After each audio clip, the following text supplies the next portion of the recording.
Hi friends, எல்லாருக்கும் வணக்கம். Tips Lavanya சேனலுக்கு உங்களை அன்போடு வரவேற்கிறோம். இன்றைக்கி நம்ம சேனலில் ஒரு சூப்பரான ரெசிபி செஞ்சு காமிச்சிருக்கோம். வெள்ளை பட்டாணியை வச்சு வெள்ளை பட்டாணி கிரேவி குக்கரில் 1 pot கிரேவியாக சிம்பிளாக டேஸ்ட்டாக செஞ்சு காமிச்சிருக்கோம். வாங்க எப்படி பண்ணுறதுன்னு வீடியோக்குள்ளே போய் பார்க்கலாம்.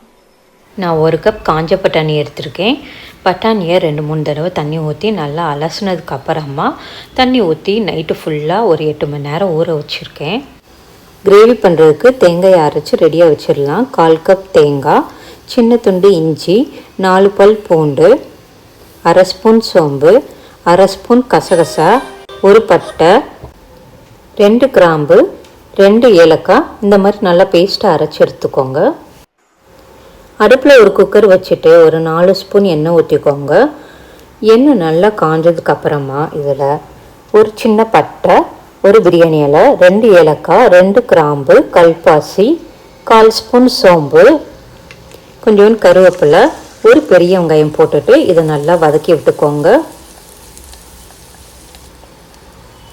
வெங்காயம் ஓரளவு வதங்கினதுக்கப்புறமா 1 ஸ்பூன் இஞ்சி போட்டு பேஸ்ட் போட்டுட்டு பச்சை வாசனை போகிற அளவுக்கு நல்லா வதக்கி விட்டுக்கோங்க. இது நல்லா வதக்கினதுக்கப்புறமா ஒரு தக்காளியை பொடிசா நறுக்கி வச்சுருக்கிறேன். அதை போட்டுட்டு தேவையான அளவு உப்பு போட்டுக்கோங்க.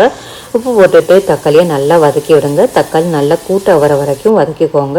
நல்லா கூட்ட வந்ததுக்கப்புறமா மசாலா பொருட்கள் சேர்த்துலாம். 1/4 ஸ்பூன் மஞ்சள் தூள், 1 ஸ்பூன் வரமிளகாய் தூள், 2 ஸ்பூன் மல்லித்தூள், 1/2 ஸ்பூன் கரம் மசாலா தூள் போட்டுட்டு மசாலாவை போட்டதுக்கப்புறமா லைட்டாக கிண்டி விட்டுக்கோங்க. கிண்டதுக்கப்புறமா நம்ம ஊற வச்சுருந்த பட்டாணி தண்ணி ரெண்டையுமே சேர்த்து இதில் ஊற்றிடலாம். ஊற்றிட்டு மசாலாவோட நல்லா கிண்டி விட்டுக்கோங்க. இதை நல்லா கிண்டினதுக்கப்புறமா ஒரு கொதி வர வரைக்கும் நம்ம வெயிட் பண்ணலாம்.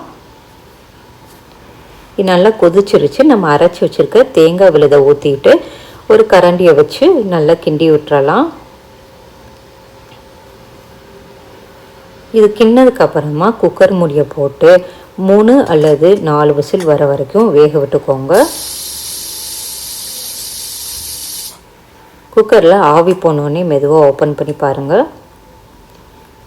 பட்டாணி கிரேவி சூப்பராக ரெடி ஆகிருச்சு.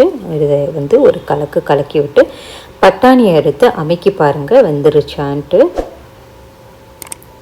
பாருங்கள், பட்டாணி நல்லா மாவாக சூப்பராக வெந்துருச்சு. நம்மளுடைய பட்டாணி கிரேவி சூப்பராக ரெடி ஆகிடுச்சு. இது சப்பாத்தி, சாதம் இதுக்குள்ளெலாம் வச்சு சாப்பிட்றப்ப ரொம்ப நல்லாயிருக்கும். உங்களுக்கு இந்த வீடியோ பிடிச்சிருந்துச்சுன்னா லைக் பண்ணி உங்கள் ஃப்ரெண்ட்ஸ் கூட நிறைய ஷேர் பண்ணுங்கள். நம்ம சேனலை சப்ஸ்கிரைப் பண்ணிக்கோங்க. நன்றி, வணக்கம்.